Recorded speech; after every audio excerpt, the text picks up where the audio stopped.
fuck is McClay?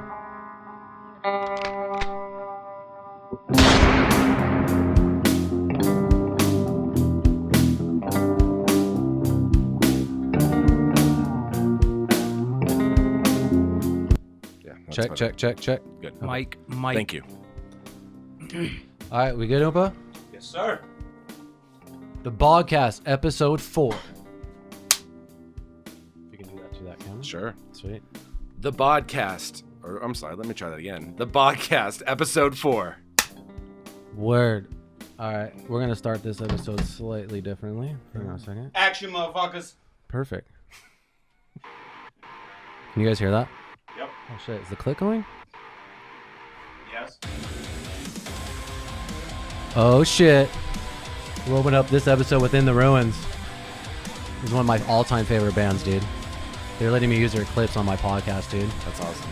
These guys are so fucking bad, so I'm gonna rock out for a couple second. years ago. What's that, bro? Remember when they played at Oh Joe's my Grotto a god, couple years dude. ago? I did a shot Turn with... it up a little bit. Oh, okay, cool. Yeah, man, they were awesome. Oh, man, they were so tight. Keep talking, Oopa. Check. 1, 2. Check. Everyone mic check. Dude, this is the baddest guitar player out right now, dude. I'm serious, man. I agree. You guys got to fucking check out Within the Ruins. Baddest fucking band out. The guitar player will blow your mind. In the Ruins. Check them out.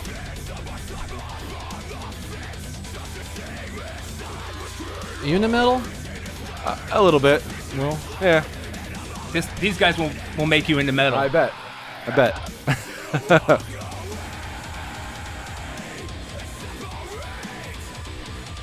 fuck yeah, man. I could listen to this all day anyway.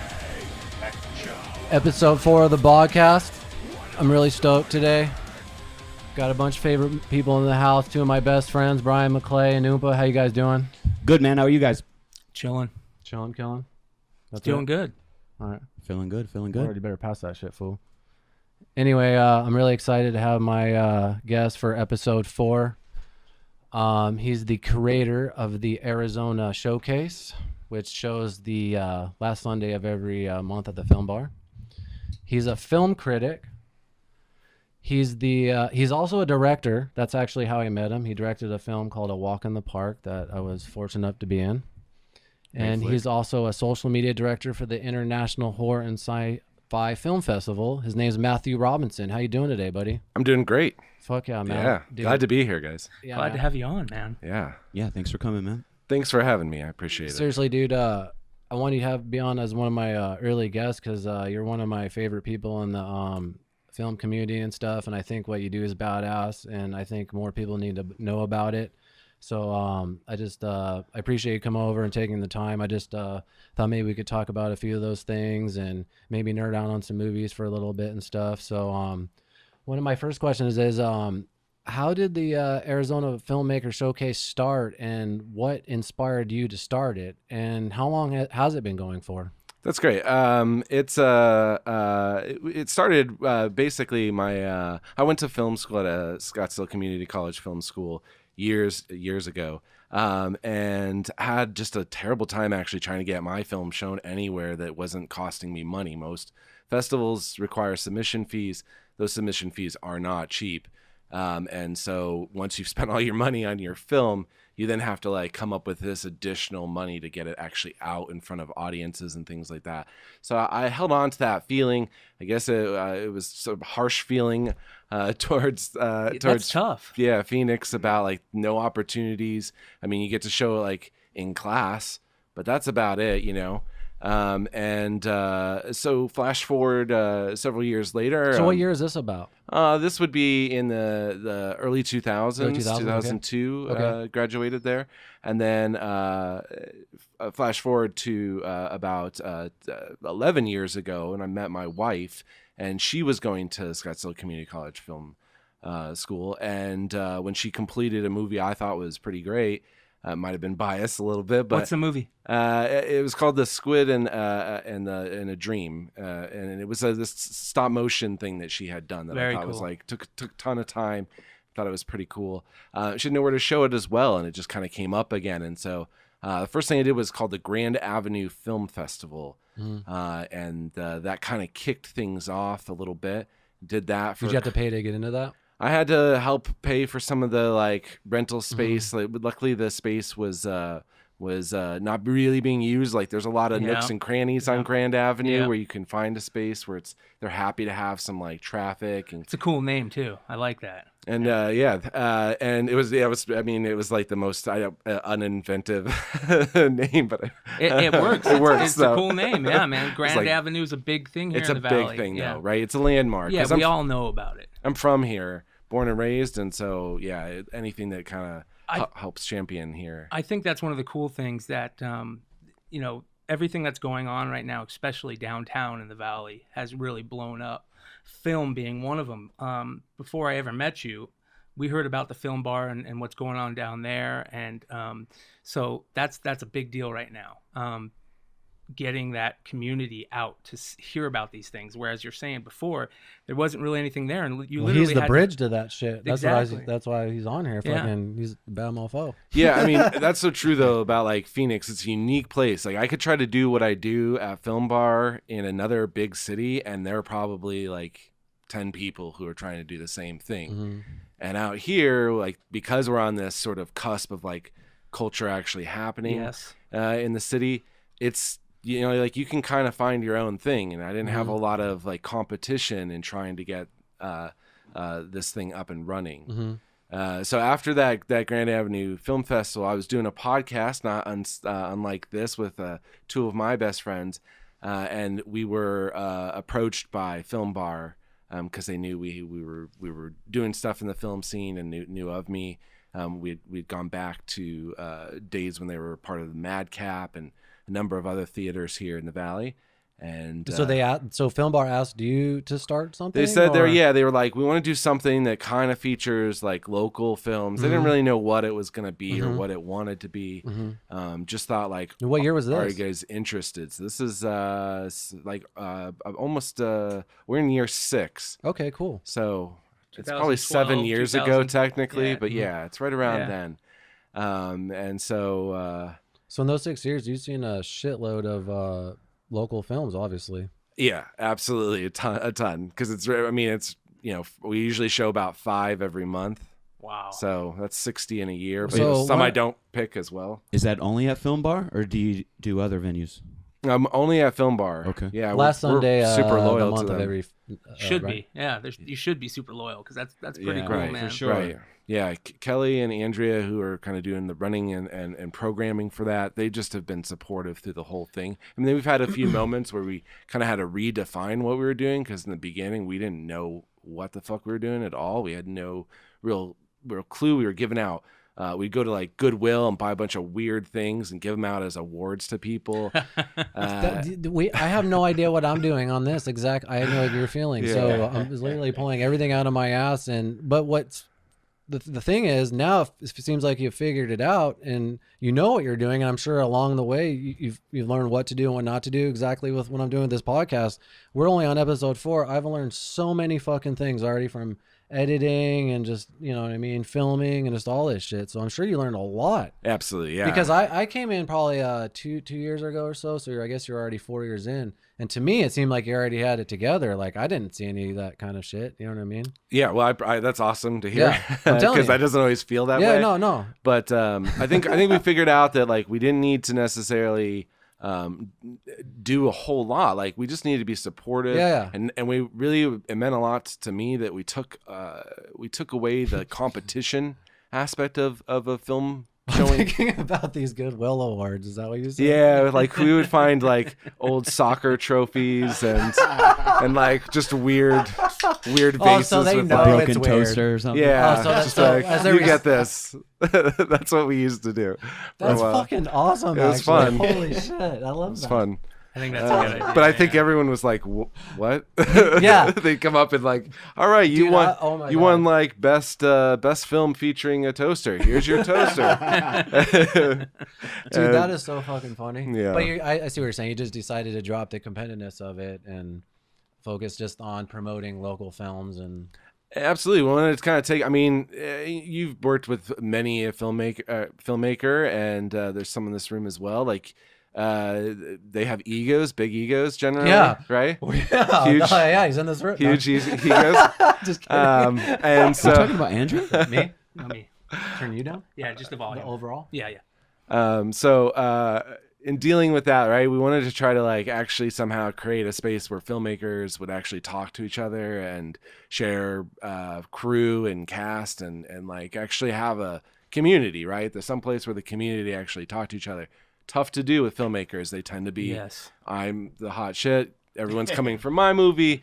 And then maybe there's some one other one that had like a nice shot in it or something. Like they're pretty guarded with any kind of That is very true. positive love for each other. And so we try to remove any kind of sense of like competition so that hopefully people would actually share some resources and Yeah, work together. And It encourages getting together with other filmmakers, that part, right? yeah, absolutely. Because that's the important thing, is getting a group of people together to enjoy and then create also. So, Right. And to have like a safe space. I mean, over the years, we've had filmmakers Yes. run out in tears because their film wasn't getting like the reaction that they wanted. really? Like Wow. someone made a sci-fi film that, you know, it had like some cool ideas to it, but he had zero budget. So, That's the There's- problem with films in it Phoenix must be is difficult people to write do. scripts that they can't shoot, right. and then it looks like dog Right. shit, and then absolutely. yeah, So that's- yeah, his effects were like people pulling like something on a string out of frame and you can see the string and the audience loved it, like cracked up.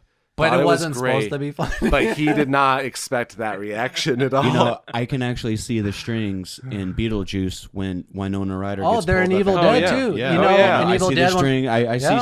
see string. and the so, eye goes by you in know, Evil Dead, it you can see happens. the string like Right. a motherfucker. Yeah, luckily he came back and showed another film there and didn't like let it didn't- like kill his spirit. Yeah. But for a bit I was like, oh shit, that guy just like his whole dreams just crushed in the in that moment. And I think he like learned to hopefully I think anyways.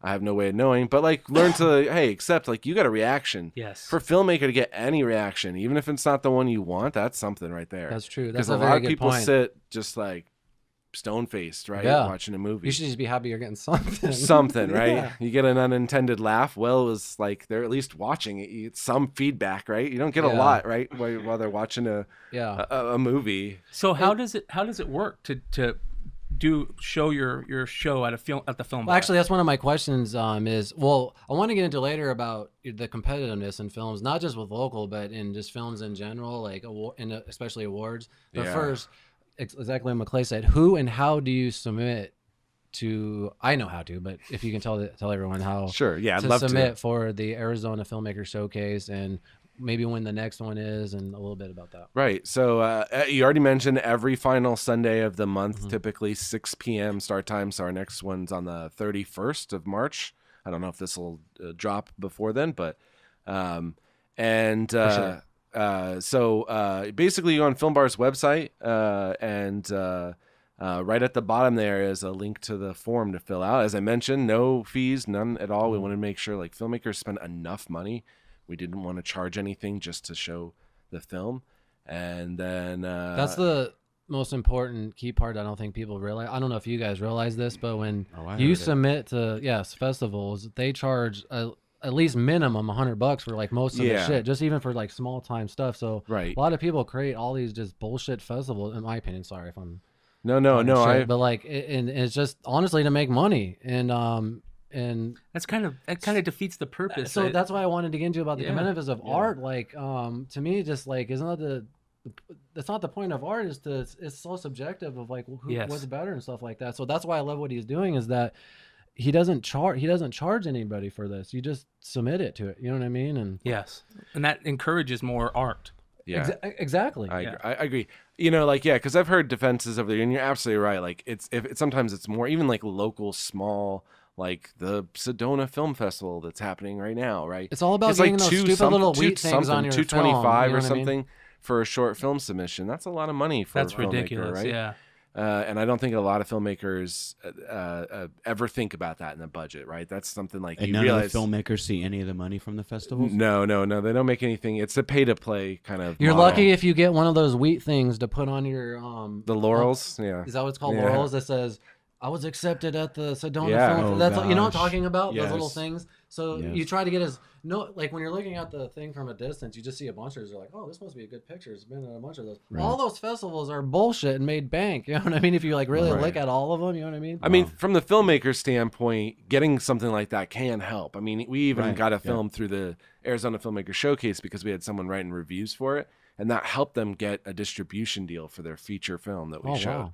because they had some press about it. They had a public screening. Like there are things that it helps. Oh yeah, I'm not completely With, shitting but on it. Yeah, but you're yeah. absolutely No, right. no, And no. I heard like this argument when we were starting early on about the no submission fees. Is like, yeah, but you know, if you're paying to play your movie, aren't you like going to like show the best thing that you have? Like maybe push yourself that extra step to do one more pass through on the editor to do something, right? To like Fine-tuning. right? Fine tuning because you're paying. You like if I have to shell out $200. Yeah, the problem every is there's time, 1,000 fucking festivals and 225 times 1,000. Who Well, fuck which has one do you that? pick? Right. Which exactly. one do you think is the best and, one? Yeah, to and you know what benefit everyone picks is like they'll go all out and go for Sundance. You know what I mean? I've Yeah. had friends that have Oh, done yeah. that, and then I've worked with people, man, who put their entire life savings into a Sundance Film Festival, and then they don't get accepted, and their whole How world much is a shattered. film admission for Sundance? I'm not Anybody even know? sure. I don't know, but I'm like, I a gotta lot? imagine it's gotta be Dang, like I mean, if the other one's like 500 at least. 250, yeah. Wow. It's gotta be like 500 at the bare minimum.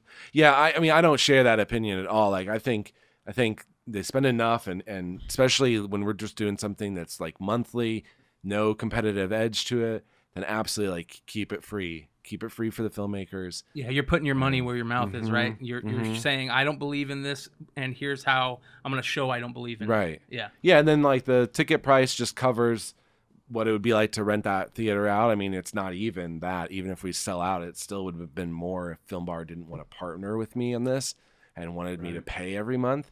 Like I'd just be losing money, but and I get that's why like it would be then I'd be tempted probably to charge a submission fee.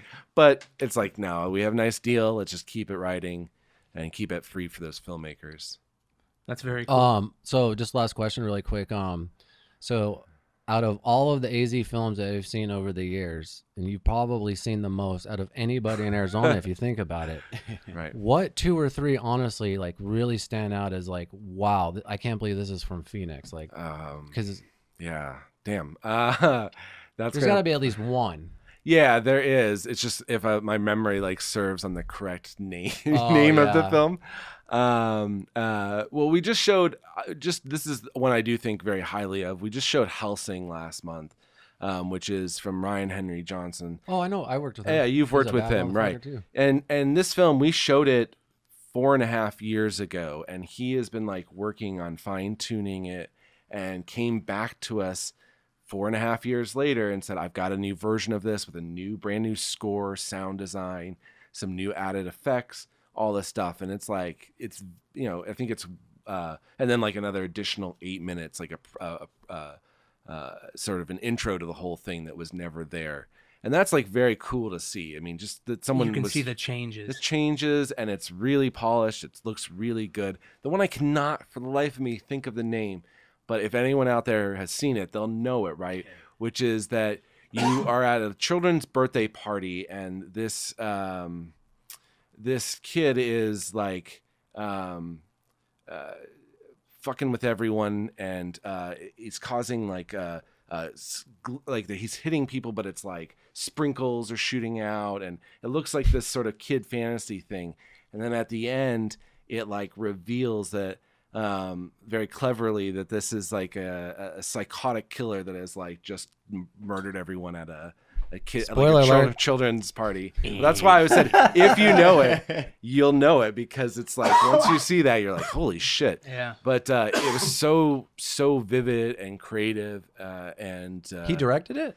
this guy did. Ryan? I don't know. No, it wasn't Oh. Ryan. I can't remember him, because this is funny. This is the truth, is because we offered him, after seeing it, we offered him a chance to pretty much like bypass some things for the International Horror and Sci-Fi Film Festival for one of the horror short programs. And he was like, yeah, He maybe. didn't give a shit? And we were like, well, all right, man. So Damn. I like really respected the film, but I still like, I think I wrote the filmmaker off, which is why my memory is just Yeah. Fuck him. Fuck him. It did piss me off sorry. a little bit. Right on. All Are you able to explain why Arizona doesn't have tax incentives for feature films and what is holding Arizona back? Are you in all of that or A little any of bit, that, just I think it's some general bullshit of it not being a priority. You guys know about that? What, No, like, no, you can't write it explain on it. your taxes? Well, like there's no incentive for shooting here. So in a lot of states, they'll give you basically like tax exemptions and other things. If you're like, we're going to shoot at this local shop, we're going to use some local crew, we're going to cater from a local restaurant. We are contributing to your local economy. So New Mexico does that. Mm-hmm. Atlanta's Just why a Breaking hotbed Bad for was that. So out literally, like all the movies fly over Arizona and go to New Mexico to film everything. And then even my one of my best friends, he's an actor. He moved to Atlanta, and there's just extra work like crazy. Like he's already been on like background, but like Walking Dead, Stranger Things, just all this crazy shit because they give incentives there for people to shoot there, but Arizona doesn't have that. Yeah, like Atlanta's huge in that way, and that's why you probably see like a lot of stuff Yes. filmed in Yes. Atlanta, like a ton, Mhm. is because they really are like doing a lot. That is thriving. Their economy is doing much better Mhm. because of the fact that they keep bringing in so many productions because of the I think the breaks they're willing to give them. I think Arizona Crazy. is still kind of stuck in their, Stone Age 1800 1800 type thing, and but slowly but surely, and the Film Bar is one of these groups, and you're one of these people that are changing that, right? So hopefully sometime soon we'll get that, that incentive to do more stuff like that. Yeah, I hope so. I mean, we have like how many sunny days here? It's like pretty predictable Perfect. weather. It is a good. I mean, other than the like mid-dead summer, Yes, it is a pretty generally good place to film something and easy to plan for. So yes. that's that. But we do get the new the new Bill and Ted's I saw that. adventure I heard film that- I heard will that's be not here. happening. No, It is it is happening. Yeah, it's Is that why Twilight wasn't filmed here? I know they flew out from Arizona, but they went up like Oregon or yeah. They shot Washington. all that I think in yeah. Yeah, No. he's just being the There's juice. I was too just much- trying to make a joke. But Too much Twilight- sparkle, I think. Yeah, Yeah. Twilight, started in Arizona, but she flew out was That's because right. of the taxes. Someone's very well versed in the plot line of Twilight. Yeah. What the fuck, Nova? I only read the books, all right? But yeah, but it'll be very cool. Like that'll be a good one that comes out here because the first one is shot out here, and there are some things we do have we have a few major film history things here. Well, I Psycho, remember- right? yeah. Beginning of Psycho. Metro Center is Bill and Ted. They Yeah, did Bill and that at Metro Ted's is Center. here. Raising Arizona's out here. Great Even flick. recently, like The Kingdom from like Yeah, I Oh, remember the that. King's Yeah, on here, No, and also They had that thing that happens during oh, the yeah, the Kingdom, right? Kingdom. During the Right. shoot on the 101 or Right, something yep. crazy. Mhm. Someone died during that. The behind making the that scenes movie. You of are that's- correct. Yeah, you are correct. behind the scenes on that's badass. Yeah, that was one of those What's movies the where director of that? His name's Peter Berg, I Peter think. Berg. Yeah. He's That- literally showing the stunt crew with like toy cars, like how it's gonna go, like the stunt. Yeah. That's genius. No, I know it was badass. that's one I of love those that fucking movies movie. where I didn't expect it to be that good, and I went into it thinking like this is gonna be cheesy. Yeah. Jamie Foxx, this is gonna be terrible, and then it complete opposite. Yeah. At the end of the movie, you're like, holy shit, that was good. Yeah, that I was like that really movie a good. lot. Yeah, yeah. Did you like that It was- movie? Yeah, it's cool that Yeah. it was filmed out here So, for part of it too. I don't know if you guys heard what I mentioned earlier. He's also a film critic, so I wanted to talk to you about that for a minute. Right. That's cool. So, Yeah, absolutely.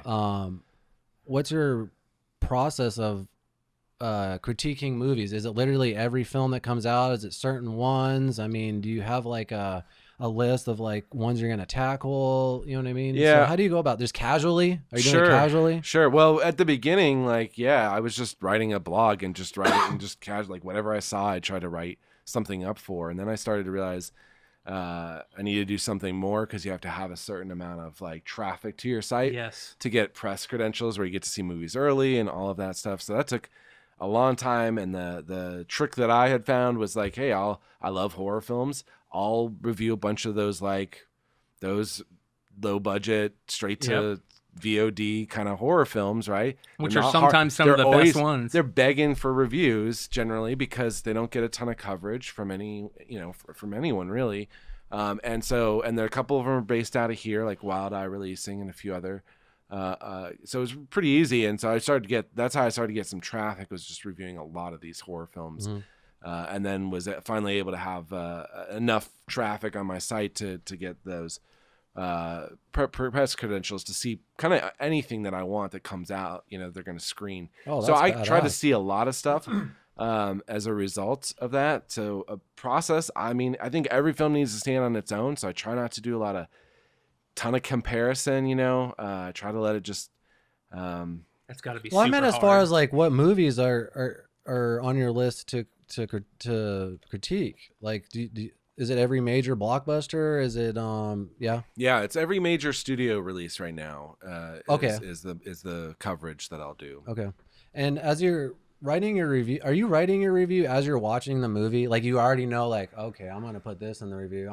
Or do you watch the review and then, okay, now I'm gonna write it? Right, that's a really good question because this is like a hot topic for the few critics that are in our Phoenix Critic Circle about this, because we have a couple people that sit there and write their That's review bullshit. during the movie and then are almost done and publishing it like an hour later. And then we have others like myself that take some notes maybe during the movie, some thoughts, jot down some things like what was that, and then take a moment or two to process the film, right? At least 'Cause sleep on it. your gut instinct. I mean, how many of you have watched a movie and the first time we're like, nah.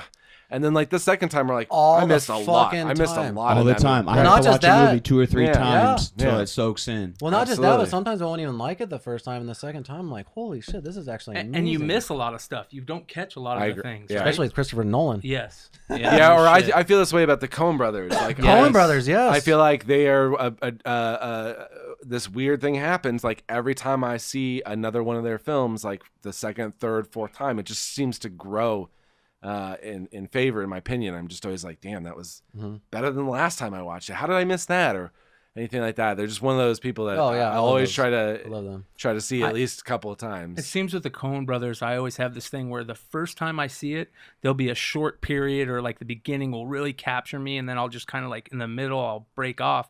But the second time I watch it, then I'm like, oh shit, yeah, this part's really good. Because they're so ahead of the time. Yes, they are. So you got to catch up. Yeah. Give the audience a few names of their movies if no one knows. Well, that one that just came out recently. Well, The Big Lebowski is a classic. yeah. He mentioned Raising Fargo. Arizona, Fargo. You're talking about the Ballad of Buster Scruggs. I haven't seen that yet. I need to Oh, see That's that. actually really Super good. good. Yes. Yeah, super good movie.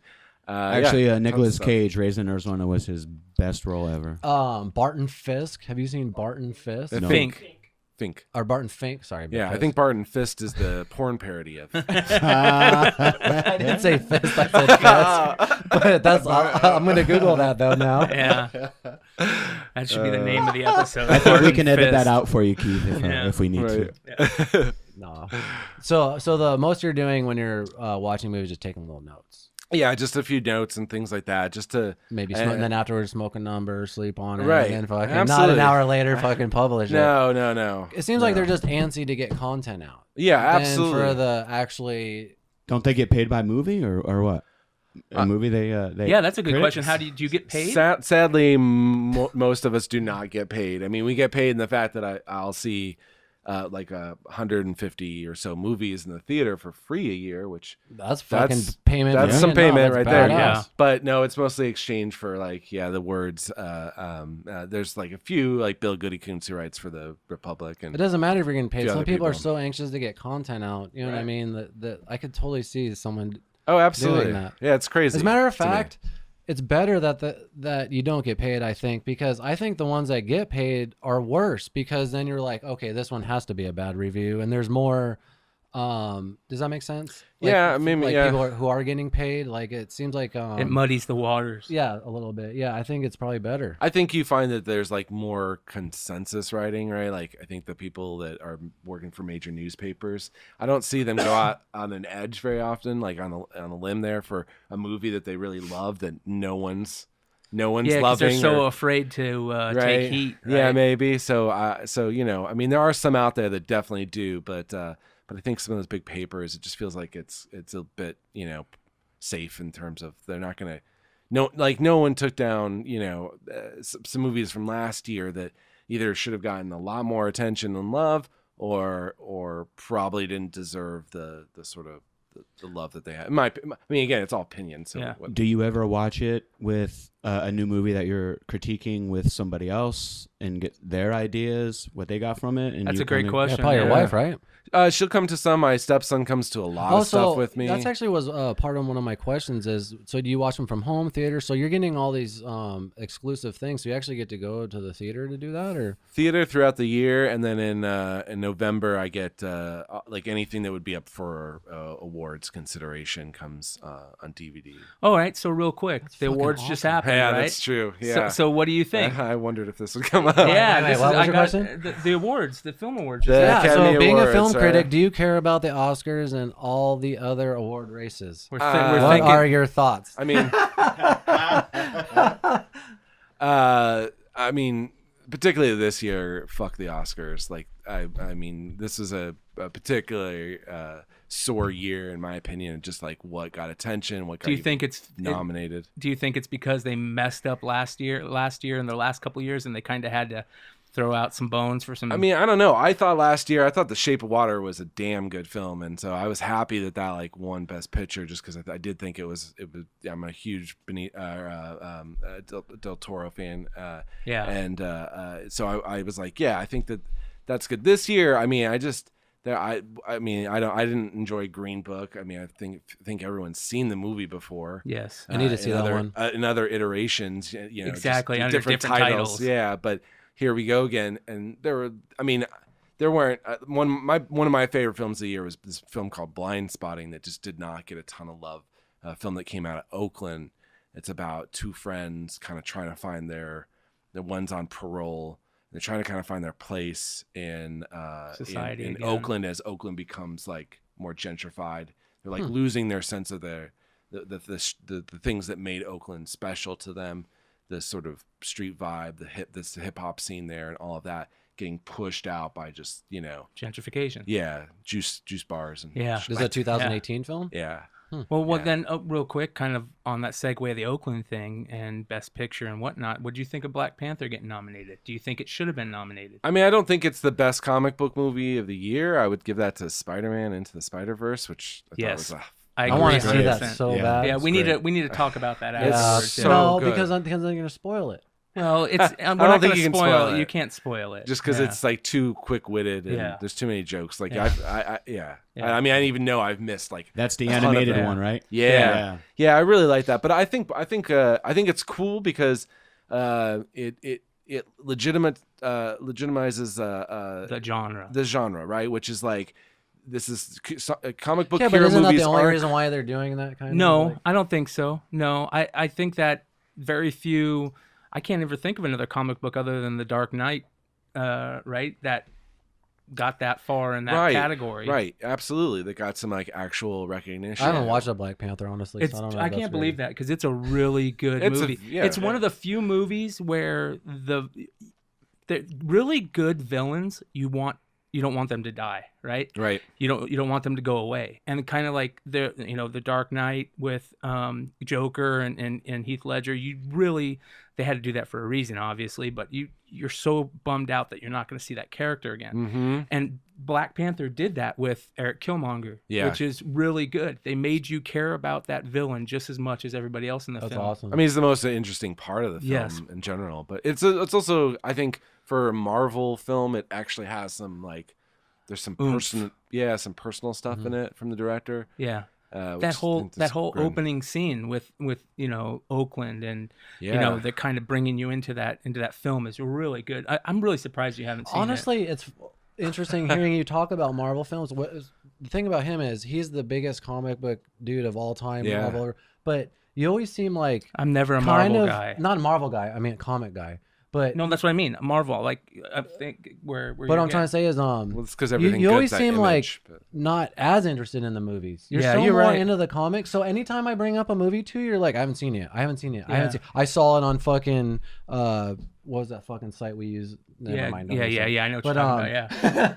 Yeah. but all grainy on fucking Don't home incriminate cam, yourself. Like, yeah, on home No, cam no, and shit. no, he's so, right. So that's why like I don't know. I just haven't been as interested in Marvel movies. And that's a good And I'm point. not saying it's a bad movie. Yes. I just kind of got burnt out. I'm Yeah. just getting burnt out on the formula and stuff. Well- I still will watch it. You know what I mean? Well, but I'm it's glad just Matt's- interesting you to see us. Like, so when you get excited about it, I get excited Yeah. about it. You know that's why I'm laughing and shit because I'm gonna watch it tonight probably. Well, that's what, I'm glad Matt's on here because I have somebody we can talk about this because that was the case for the longest time. They were so watered down compared to the original story that it really bummed me out. I bet. Because Yeah. I'm one of those people, like one of those there's probably like the Game of Thrones nerds who like Right. don't want to watch a TV show because they like the book better, right? Or Right. Walking Dead's a Nerds. big thing, right? The Walking Dead, there's that big drop off between the people who read the graphic novel and the people who didn't. Absolutely. Right. Yeah. Yeah. This is really, I'm really curious. Like there are so many people now that because comic books are very in right now, they're the coolest shit right out But there. he was uncool No, I before know. uncool was well, cool. that's what I'm saying. Like, do you get bothered by the fact that a lot of people like want to act like experts, and all they've done is see like 20 That's a fucking great Marvel question. movies? So the good answer, I mean, the answer that I should give you is no, not really, right? You know, or Yeah. yes or no. But here's the real answer, right? Yeah. Collecting Days, eBay store, Collecting Days, DAZE for all your collecting needs. I sell comic books. Oh, Right? absolutely. So I'm gonna say, just like everybody else, oh, the movie's great. Go check it out. But check out the comic book too, and Right. I'll sell it to you. Yeah. Yeah. But if I wasn't doing that, I would be pissed off at the movies like Aquaman, right? Sure. Movies like anything that DC's done in the past So you 5 years. don't like Aquaman? Right. Terrible. You saw it? I thought saw it was all right. It was good for the movie, but here's what pisses me off. Because I'm the comic book fan, Mm-hmm. I'm so tired of DC not continuing with their idea to create this Avengers universe, right? They Right. had it set up perfectly. Henry Cavill was a great Superman. I thought he was probably the best up there for the best of the bunch. I know everybody has a love spot for or the love for Christopher Reeves. Dean Cain. Get the fuck out of here. No love. But you know what I mean? Like they had it set up to just continue perfectly. And now they're going into that area where they should have went with all these backstories that they created. I don't want to see another fucking Batman origin. You know what I mean? Right. So, True Because there's so many other storylines to pull from. and that's what Marvel's and to- doing. Yeah, I agree. Marvel's doing it the great way. They're going, Right. you know Well, what? DC was trying to play catch up. Yes. They came out with Justice League too early. They should have Yes. done everyone's individual movie. You know what I'm saying? Yes. But what's wrong with Aquaman? Did they stray away from the origin story? No, it's very good. It's very good. But here's what pisses me off about haven't seen it? Aquaman. Well, I want to see because the director, like, I just heard the visuals. Maybe take a mushroom cap. Right. I don't know. Just fucking. Go ahead, Clay. What were you saying though? So the movie is great. The movie's really good. Okay. Here's my problem. Just like I set it up. There's stories or rumors about them killing the whole DC universe because they don't like how Batman and Superman are playing out. But you have perfect characters in Wonder Woman. You have perfect characters in like the Teen Titans show on DC Universe. You have these perfect characters that are around those. Don't cut it all because you don't want to redo a couple. You don't want to put new actors in those roles. Right. know Do you what I like mean? Jason Momoa as Aquaman though? Because I I'm know an it's a old lot school different. Aquaman fan, but I know that they're not going to be able to do that Well, because yeah, they had to make him cool. Yeah. I Do mean, you he's think been he's living hot? under the shadow of Yeah. being the worst comic book character like ever. Clay, Yeah. He smoldered the whole time. Yes. Like He's what? he was just seemed cocky. Yeah. He had like a he's- smolder on his whole face. He's a and character of himself. He's And it's like, becoming. He's Yeah. becoming John Wayne, right? He's Yeah. playing the character of Jason Momoa, right? right. It's hard for him to get out of that role. Yeah. So, but you brought up the SpiderMan movie. Yeah.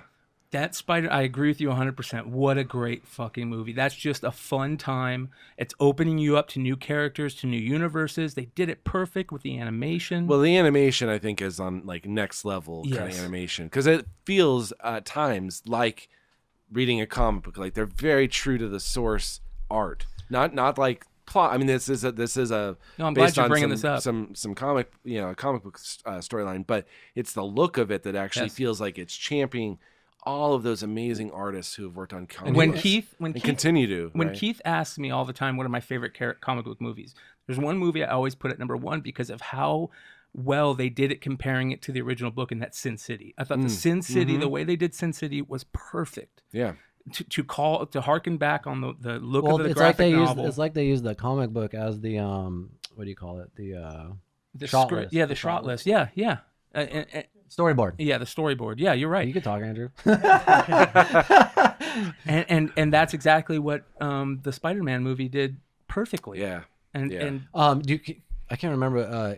Isn't it two guys that directed that are they're known from who directed this Spider-Man? So I don't know who I forgot who directed, but you're thinking of Lord and Miller, who I did the am. Lego movies and stuff. Then they wrote the screenplay, Okay. and they've done like the Okay, that's what I was 21 thinking. Jump Street movies. that and was they what I do was some thinking. really good stuff. Mhm. And that's probably why the film has so many good Yes. jokes in it. yes, And like anything that Nic Cage all right. Oh, does in that I movie already know is, that spoiler. is Fuck phenomenal. No, Well, he, that's not a his role spoiler. is He's one of the listed best. in the. Yeah. Talking about Nicolas Cage? You go on Yeah. IMDb. What and- movie? He's Spider-Man Noir in that Spider-Man movie. Oh, nice. Yeah, it's really good. It's really well cast, fun stuff. Yeah. I mean, yeah. That's He had a good 2018, Nic Cage. well, I got something that Oh yeah, Mandy. I need to Mandy. see that too. Yeah, and Mom and Dad that came out at the beginning of the year. I just He's saw in that? some new movie. Super fun movie. I just saw a preview of a movie of him where he resurrects his ex-wife, or his ex-wife comes back to life. Oh yeah, that is something coming out soon. Yeah. I forgot what that's called, but Yeah. What is it? You know what? I can find out for you. Let me fact check. He's got all. do He's, some research on that. the director's get got back it. to us. yeah, he's actually our fact checker. Fact checker, Yeah. director. Going back to the was it the Oscars and all that shit? What are your thoughts on Steven Spielberg? Did you read that the last couple? Yeah, of days? right. Did you The know thing about that he does, No, he's no, trying explain to. this. So he's adamantly and has been for a number of years about the about Netflix and where Netflix is and kind of the culture around like streaming first run movies. Yep. I mean, he and Lucas. A handful of years ago went on this big tirade of like, this is the death of like going to the cinema. Like we need to do new things. I mean, this is kind of like James Cameron's argument too of why he's always going to be pushing technology because it forces people into the theater. Yeah, it as creates opposed that to, memory. You can't go watch like the new Avatar and the brand new technology of 3D, right? Like that's why that movie was so huge, is because no one could go see a 3D movie like that. a real 3D movie? Right, like he had touted Mm-hmm. how impressive the technology was going to be. So Spielberg and Lucas years I didn't ago know Lucas. were like I figured throwing a lot of shade around just the culture of like people sitting at home and streaming movies and not going out to theaters. And now that Netflix keeps getting movies that come up for like Oscar nominations, like So like Roma. Roma, Ballad of Buster Scruggs, Mm-hmm. right, was up for Best Song and Screenplay. They keep getting like, and this isn't their first year. Mudbound last year Mm-hmm. got a bunch of attention too. He has come out and basically said like, this is terrible. Like Just he last wants to couple ban. days. He wants the Academy to ban movies that will From Netflix. Yeah, basically from any From the streaming Oscars. service. So you know where he needs to start with that? Get the price of a ticket lowered. Well, there's that. Yeah, right.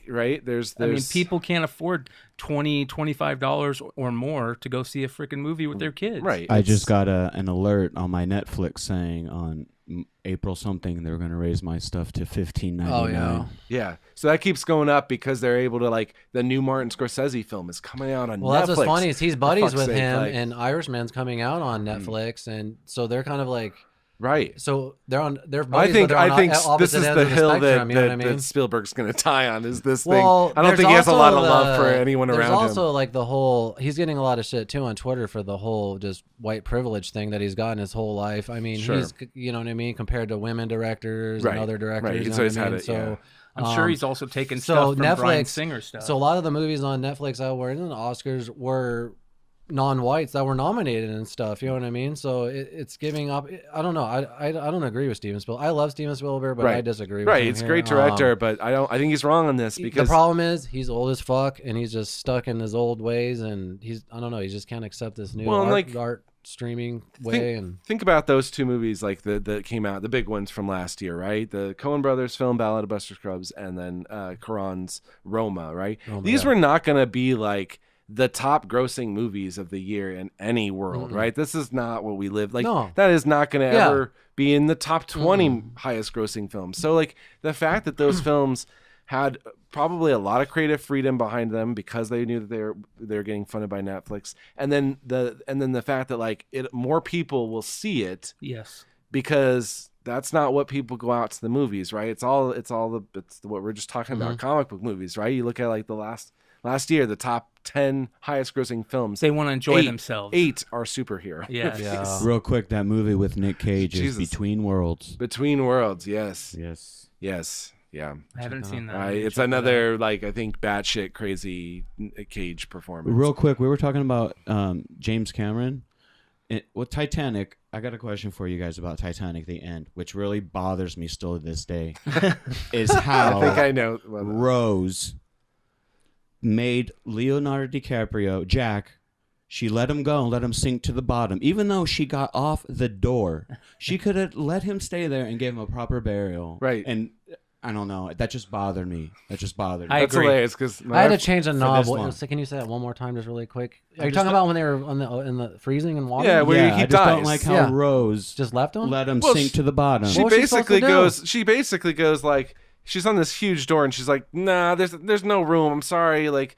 Because she's had her fling, her time with this guy, but like that's not the life she whore. doesn't want. This Right. poor guy's like Peasant. lifestyle that she And- wants and to go she- back to the money, And she knew the that whole she knows. time. I think she did She the knew right the thing. whole time that necklace was in. I that think she jacket. did the right She knew thing. the whole So she's time. just like spread out I on would've that done the door, same thing. like, no, actually, I don't think there's room. Sorry.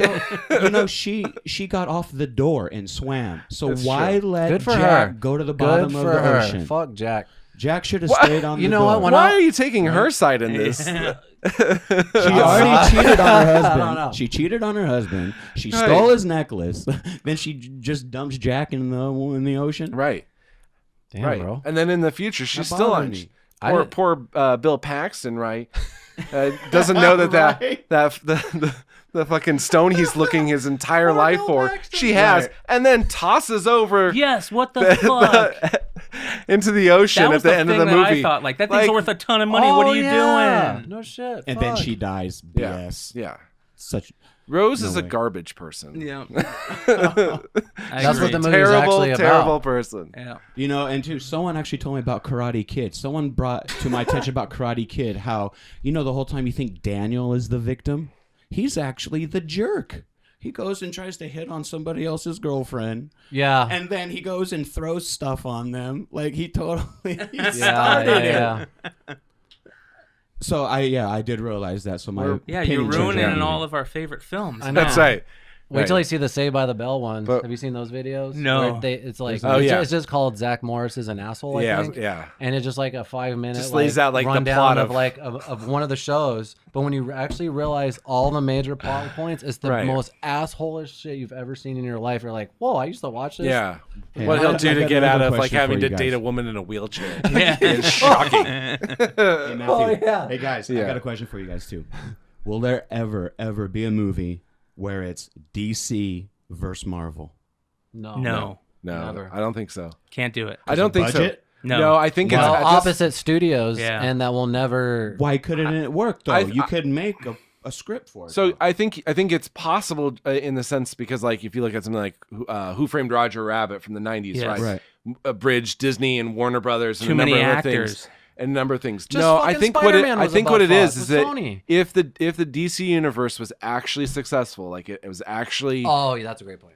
really high quality, respectable movies. Mm-hmm. But like at this point, Marvel would be too worried about tarnishing their cred. Yeah, you're they right. have like progressively gotten those movies have progressively gotten If better. DC was on the same level as Marvel You is know? right now, and they both realize they can make a shit ton of money off of it, they Right. would do it. I mean, you those don't think like- they could just no, buy because DC DC's and garbage Marvel? is right now. DC's fucked I up. think it would ruin too much goodwill. Plus, I think the feud between has always benefited both Yes.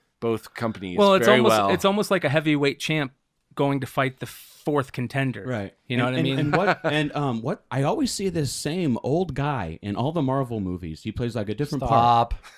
Stop. not anymore. What Yes. are Not 2 anymore. or 3 directors that are your top favorites that like you no matter what you get super excited to see? You're like, fuck yeah, I can't wait. Like for me is like say Christopher Nolan. Like Sure. I'm just like fuck yeah. Sure. Do you have like 2 or 3? That Yeah, are just- I mean Tarantino's right up at Tarantino. the top because Okay. I was 14 when I convinced my dad to take me to Pulp Fiction. Oh wow! And You actually convinced your dad to let Yeah, you he see didn't know. Pulp He didn't know what it was about. He's I probably totally like, tricked him, but and that really Wasn't it was weird during so the Gimp scene? influential, so influential that I film. can imagine watching that with my dad during No, the it's game weird. Oh, it's weird. I mean, it opens up with a conversation that about cunnilingus, right? Yeah. Like, so it's like Like, come on, like this Yes. is. It definitely was like awkward. It had to be more experience. awkward for your dad than I'm it was sure. for you. I'm sure Yeah. now that I'm in that position Yeah. with my stepson, I'm like, oh yeah, because I've taken him to a few things where it's like, I probably should not have like said Yeah. yes to this one. But You know, we all think that, but they have phones too. I know, right? Right? Like, yeah, with the internet, I don't know. Yeah, Yeah. none of it's shocking. It's just sitting there next to the person. So Yeah. Tarantino, I'm always excited about. Plus, I like that his films just don't feel like anyone else's. I mean, they for sure. they reference hundreds of films, but the sort of way he's able to mash that together. So I get really excited about his stuff. The Coen Brothers are up there too. Just another one that's like been fans for so long of theirs, and they always put out something that feels completely different. You can never like know what to expect other than other than we talked about. It's probably gonna be better the second time I watch Yes. it. Yeah. Yes. I can almost count on that, but Yeah. I don't know. There's a lot of really cool, fresh faces. Like I said, I'm a huge horror fan, so like Robert Eggers, who did The Witch a few years ago, or Jordan That's a Peele good with movie. Get Keep Out. Jordan Peele. I can't believe that. I'm just so excited about like where horror is right now because it's back to a place where it can be up for a Academy Award. I mean, Get Out's nomination and win for best screenplay is massive. Like horror just No got shit, huh? back to play. It has been I didn't it has do that, been no. since Silence of the Lambs in '95. Like yeah, since where it something's swept gotten every category. something's gotten like nominated, and that there's this attitude like horror can be important. And I mean, it's always been a cool place where like people can talk about things you can't talk about in any other genre. Is horror like your main thing? I love it. That's I really mean, like your favorite genre? I mean, it's probably my favorite I didn't genre. know that. Yeah, I'm a huge. I want to horror ask you. fan. Actually, that's one of me and McClay's not only horror but just all-time favorite films of all time. Have you seen 2008's Martyrs? Yeah.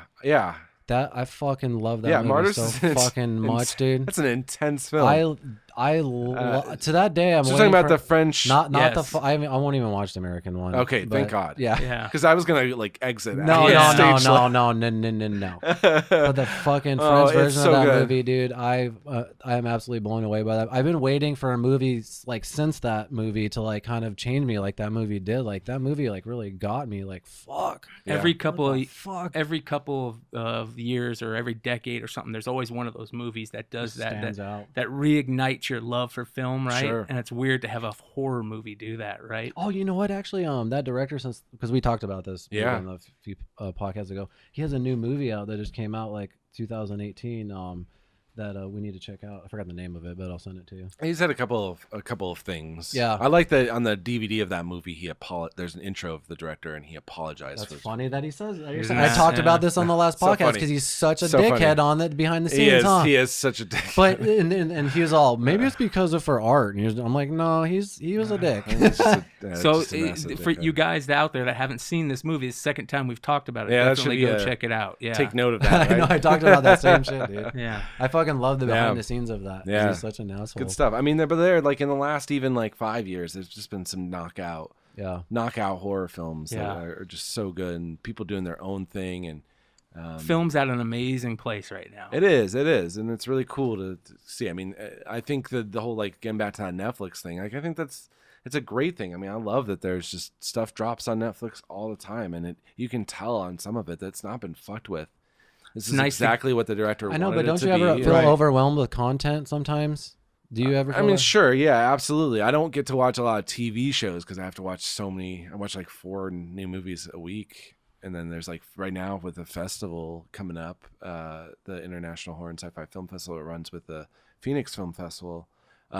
It's a lot of stuff. It's just a lot of stuff. So I don't get to watch. So I always feel that way. I always feel like I'm way out of touch with some like current TV that's going on right now. I mean, I've seen like some big stuff, but it's such a chore in comparison to like there's 2 hours and it's done and I get to move on. Yeah, and yeah. So it's not a 14-hour like, commitment. Yeah. I get So that. what do you have coming up at the film bar? Do you guys have, do you know what's coming up next? So on the 31st, we'll do our showcase again. We've got some really cool films. We got just a handful of some interesting stuff. I don't ever try to pick like a genre or theme the nights. So it's a real like. So we've got like a documentary, a comedy, a couple dramas. Like it's a nice Can you mixture plug of the stuff. site real quick to where they can submit? Do you know the site? The website, like Yeah. what it's actually. Yeah. It's No, I like, can I look it think up it's real the Phoenix It's the Film Bar, PHX so- Film yeah, Bar. I'll look it up real quick. .com. And so that's always good. Film Bar is always doing some really cool Yeah, stuff. the Film Bar Phoenix, but PHX. Yeah. The filmbarphx.com. You could submit there. Absolutely, you can submit there. So yeah, that's going strong. We'll continue to be doing the showcase. Like I said, 6 years now, That's awesome. which is great. And then in April, the 4th through the 14th is the Phoenix Film Festival and International Horror and Sci-Fi Oh, yeah, I Film forgot to talk Festival. about that. So like, get your tickets. We have a bunch of really amazing stuff. We've had really good partnerships with Blumhouse and Shudder and a number of other Bloody Disgusting, and a number of other really good production companies. So we got some really cool stuff coming on both the sci-fi and horror end. And then the Phoenix Film Festival is great for all the other stuff. I mean, it just has so much cool stuff, including 2 Arizona Shorts programs, which I think you've been at that, like Erebus show at one point. Oh yeah, I think so. Yeah. Yeah. Oh yeah, so, Erebus. Yeah. So Very cool. Yeah. That's cool just- to keep an eye on it and see what's coming and kind of, have you on again and let you, tell us about what's really kind of, you've seen in the last so many months that you enjoy and stuff Yeah, like that. if you thinking about doing a best an end of year episode, I mean, I'll come Yes. talk about my favorite movies. You know what? at the end of the Maybe, year. maybe that's what we should do. We should try to set it up for like a best of the year episode, our favorite movies of the year, and have Matt come on. Oh yeah, I was thinking about that for sure. Yeah, I'm stoned, but yeah, we're. No, I was just. He said we have 15 minutes. Yeah. Still, So I just wanted to wanna ask make you sure. real quick. Yeah. Oh, Pussy yeah. has a question. In your opinion, what was Keith's best performance? Oh God! Oh. Shut the fuck I up. think I might be biased in my film. let's see. Most of my shit is the But- back of my head, and I'm just walking by. What do you I mean, mean? that's true, but you're really good at that. Yeah, I'm really good at fucking walking in the back. That Arizona lottery commercial. I mean, That's yeah, my man. favorite, yeah. That's some good walking away right there. I had to grab that pick. I had to grab the pickaxe from That's fucking right. Windfall Will. I It could was tell- stressful. I could tell by his ankles it was Wasn't- Obit. I was like, oh, that's Obit. Yeah, man, stupid. you've been crazy out there doing tons of stuff, both for television and then local Yeah. stuff. I don't know. We've already shown the showcase like 4 or 5 films you've been in. Yeah. Yeah, he's done a He's lot. becoming a regular. We don't have like a wall of stars, but if we do, well, He Like- did like the- this. you'll be on there. No, Like the I Comedy really Store. enjoy. No. I was gonna say he did this Charles Manson thing for, was it People Magazine or No Fox. for Fox, and he had to do this nude scene. But anyway, he had to wear like this plastic like skin color like. Thanks for thingy or bringing this whatever. up, buddy. Yeah, Anyway, he gave it to me. He signed it for me, so I have it. So that'll be a if collector's anything, item. I'm just saying that, if he ever gets big or whatever. He sniffs it Right. every night before bed. Yeah, still got that scent, huh? No, but actually, I wanted to talk to you about what the fuck is that? that's It's a pizza Oh. ready. That's our 15-minute That's timer. time. Got 15 minutes left. Sweet. Oh. No, I wanted to actually talk to you about directing and all that shit because that's how we met. It is how we met. You directed a film called A Walk in the Park. Yeah. I don't know if you guys ever seen it. But are you still directing? Have you directed actually before that? Do you write scripts? Like, Yeah. what about that aspect of it, of film and stuff like that? I've done some directing prior to that, some shorts and stuff. I do a lot of stuff for media production in my day job, so I tend to kind of like, I don't have a ton of Get time. tired of it? Well, I just don't have a lot of time, and there's other things. I haven't done any directing since A Walk in the Park, actually. But always writing, always thinking of things. Like scripts and shit? Yeah, it's always fun, and love helping out on people's sets. And was part of this thing last year called Made in Her Image that was a workshop for ages 10 through 16 African American girls that were learn how to make films and express themselves and make things that represented them as opposed to the sort of things that they see. normally see, and especially for like kids programming and things. And so that was really cool. So I love being a part of like various things. Like being on set and shit? Yeah, it's great, right? It's a good feeling, and it's always fun to see what goes into those things. I love it, dude. I love being on set. Yeah. Hey guys, real quick, back to Netflix. I was always curious about it. So I know they make their own movies too, but do people make their own movies and try to get Netflix? All the time. So Oh, yeah. that's how I'm it actually works? Like you know what's funny that you say Sundance that? is like- Every project that I do, they're like, yeah, we're submitting this to Netflix. Like everyone says that they're submitting Yeah. it. Like that's kind of like an overstated thing that every project I'm in, like, oh, this is gonna. But Netflix gets billions of fucking projects. You know what I mean? So I'm sure they just they go to like something like Sundance and buy up a bunch of films that make they sure just they bought- have a yeah. stock of things to release because Right. every Friday new stuff drops on Yes, Netflix. You know, yeah, and some of yeah. the stuff they you're have like, so much fucking money. yeah, it's to crazy. spend. They I just don't know. bought that. Well, the scary Tag. thing is do you think that what Warner Brothers and Disney and all those guys are doing are gonna? Because I know they're all starting their own streaming services, Oh right? yeah. Is Yeah. that what's that gonna do to Netflix? It'll be like I don't know. It'll be like cable. I Yeah. think when cable was kind of finally starting to come around, and you But were like, isn't "Oh, I there- pay for these channels, and I'll pay for these channels, Yes. and then pay for the like." Isn't there Warner Brothers stuff on Netflix? Yeah, but they're slowly taking it It's- off. All the Disney stuff's like coming off. That's why they canceled all the Marvel shows. Yeah, they're on gonna do them Netflix. on their own networks. 'Cause, Well, they yeah. haven't been announced yet, Well, but there's some Star Well, Wars movies. there's a lot still of on there. suspicion. Probably Yeah, they're all Actually, it's they're funny all about going in a the month or original so. Star Wars is that they can't show them until like I think 2024 or something because they sold the rights to television like years ago. Yeah. And so Disney has their own streaming service coming out next year, and they can't even show the original Star Wars on it until like I think it's 2024. Oh, or maybe boo-hoo 22 or something. for Disney. I know, Yeah, right. But it's just I know they made so fucking much money off this the TV rights. So you guys are saying like Warner Brothers, Lionsgate, they're all doing their own streaming.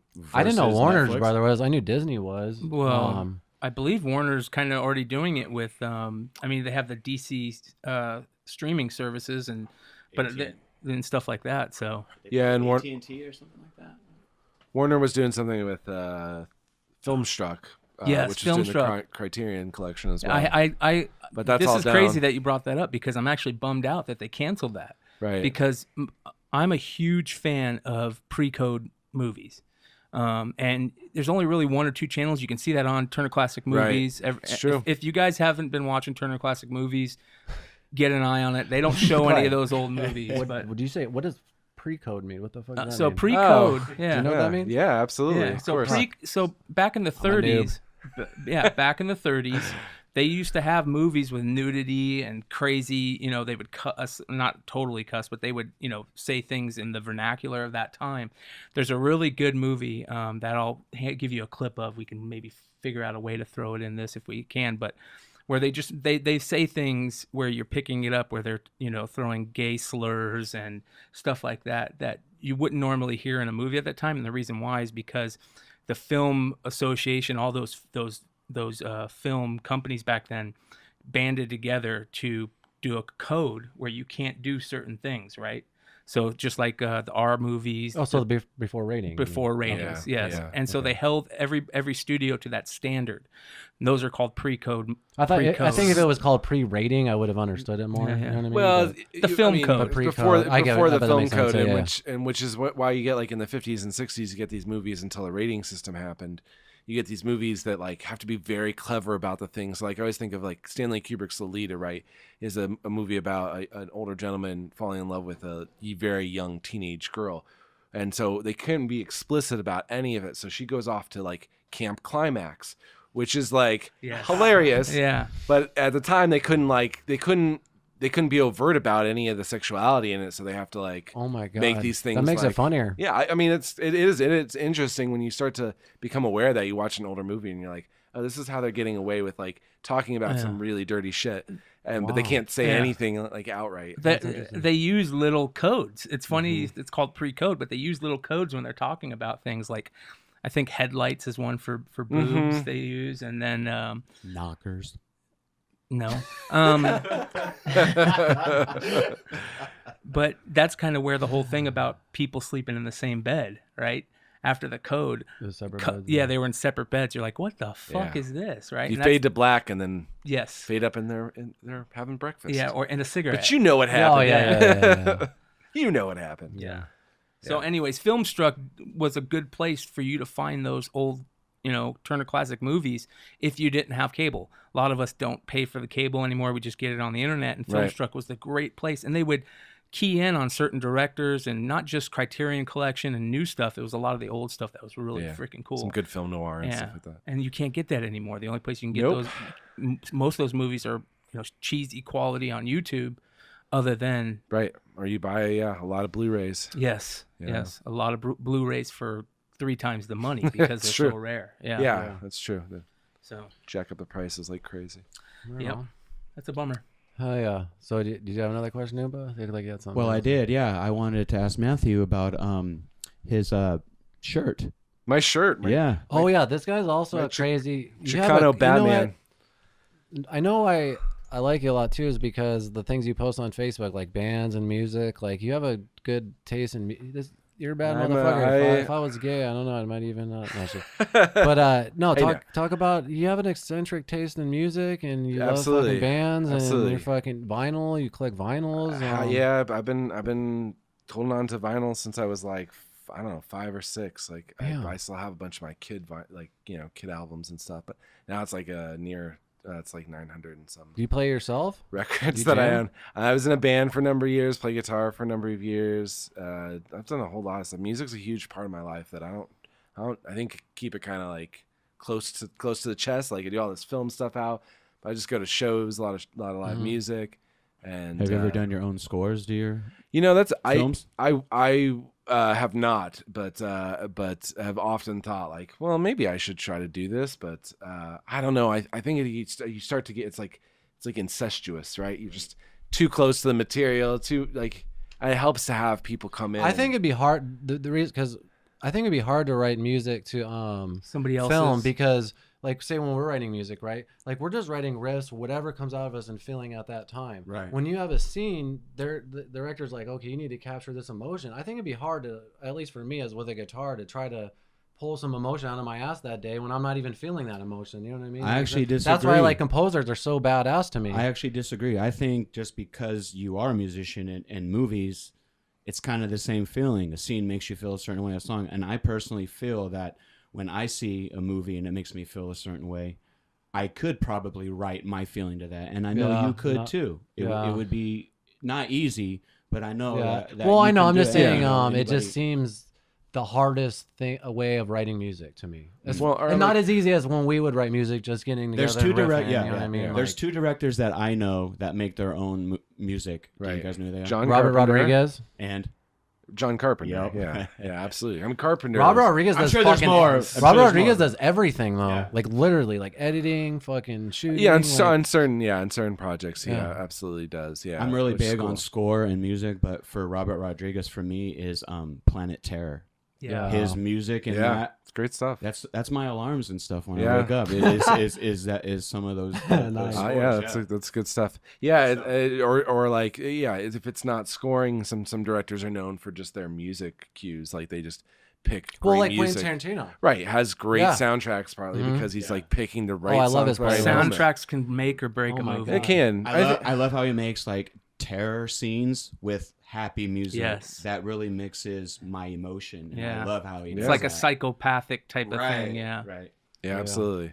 So when's Walk in the Park 2, Walk Harder? That's right. When are we shooting? That's right. Our John Wick style series that we're gonna do and branch this out. I thought like we could go to the park and we're dressed up all gangster, and then there's another dog in the park, but it's like a chick, and then they're gangster too, and there's I like some it. type of I don't know. I like where it's going. You should start writing that. Yeah. shit. So just briefly, so like the film that we met on that I wrote and directed is just about it's based on true life. Like I used to go to this park, walk my dog, my pug, and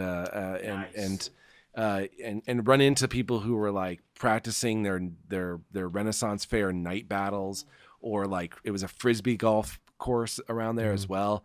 And so I'd always like run into, like you're just trying to walk your dog and it's like all this someone's random like, shit. watch out for the, frisbee and all this. Drone in your face. So I get kind of like fed up with it. So it's about this guy who's like just trying to take his dog for a walk and keeps having these like aggressive run-ins with people at the park and decides to do something about it one day, right? Yeah, that's about what it is. And is it out there? Or can we go watch it? It's not right now because I used getting back to the music thing. I used a song that I absolutely love by the OCs and had permission to use their song for a couple screenings of it, and then that's done. And so I've got to find different music. That's a bummer. Different music, That's and a so pain it in the ass. holds things up when you're.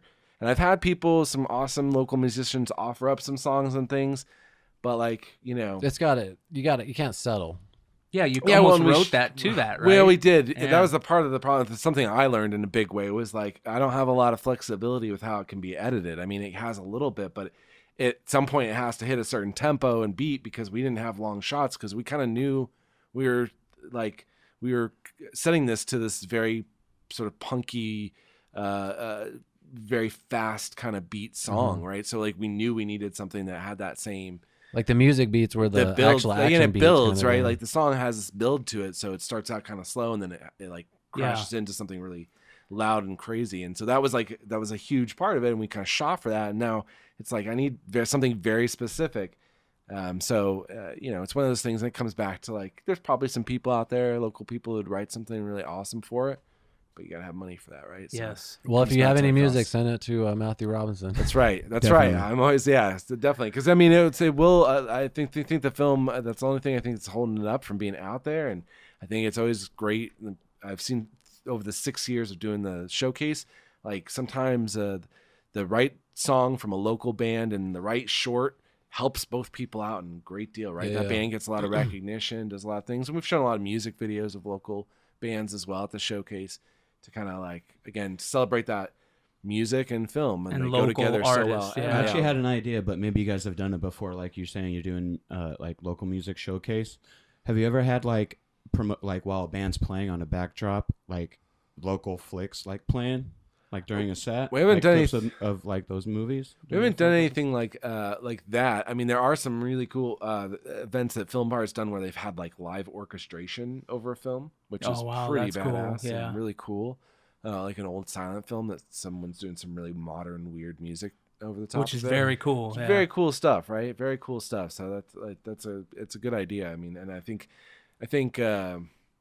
finding better ways to like bridge these communities, since we talked about Phoenix is like up and coming with its Yeah, there's a cool vibe down just downtown Phoenix, midtown Phoenix. We had a band 10, 15 years ago. We'd play down here. It was ghetto as fuck. right. Like you didn't want to come Wasn't down even here. First Friday.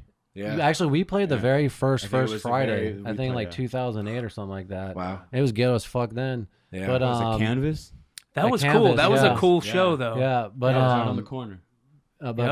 Yeah, remember I know what you're talking we about. go to Modified and see Jonah and to be all ghetto and shit. Yeah. But now it's like it feels there's just so many different restaurants and bars. There's and a just real good places energy and about coffee it. shops, and yeah, there's a cool vibe down here that just like it makes me feel more artistic just living down here. Just Yeah. I don't know, it's crazy. I love it down here now. Like if you want to come down here now and hang out and stuff, you know what I mean, compared to like 10 years ago or whatever, and it's only getting better and bigger, and I think that's why I love what you're doing, man, because without you, man, like fucking I don't know, man. I don't know if you realize what you're doing, but to me it's the fucking baddest shit for the film community. I think more Very people, cool. yeah, it's just badass, man. So Thank you. I appreciate that. I don't know if there's I love anything it as well. 2 minutes. Yeah, if you want to plug anything, I feel like that's a great way to great way to wrap things up. Yeah, I definitely want to give a huge shout out to Film Bar as always. Go on Film Bar's website and yeah, you can, it is just really quick. Sorry Yep. to interrupt you. The filmbarphoenix.com. That's PHX. right. We're always looking for submissions for shorts, features, anything, music videos, anything like that. And it's again no cost to the filmmakers. Want to plug my my blog that I write for, which is darkofthematinee.com, where you can find reviews of up and coming movies that I've reviewed and things like that. Also, the Phoenix Critic Circle, where you can find more of my reviews and things like that as well. And then right around the corner is the International Horror and Sci-Fi Film Festival at Scottsdale 101, the Harkins Theater up there. It is 2 weekends of just glorious mayhem of sci-fi and horror films. Fuck yeah. And then there's the Phoenix Film Festival going on at the same time in the same theater. So Wow. you can get like the passes work for both. You can see a lot of really amazing, cool stuff there first before a lot of other people. So Hell yeah, man. big shout outs to that as well. And for all the people out there in that community, thank you. Thank you, like Keith said, and then everybody else out there. Keep that community going and thriving. It's making this city a lot. It's really crazy the feel that you get downtown and seeing local artists, and it's very cool to have them on this show. So thank you. Yeah, thank you. Yeah, guys. anytime you want to Appreciate come it. on, dude, if you have anything you want to promote Sure, or any other absolutely. events, dude, just seriously, just send me a message and you come on anytime, dude. Yeah, So I appreciate Here's it. to another 6 years of doing the showcase. Yeah. Yeah. Hell yeah. We appreciate you doing that. Oh, yeah. All right, Awesome, well, I guess that's a wrap. Let me do a little slate. Bogcast episode 4. All right. Appreciate Very cool, Well, brother. get some outro music on this part. All right.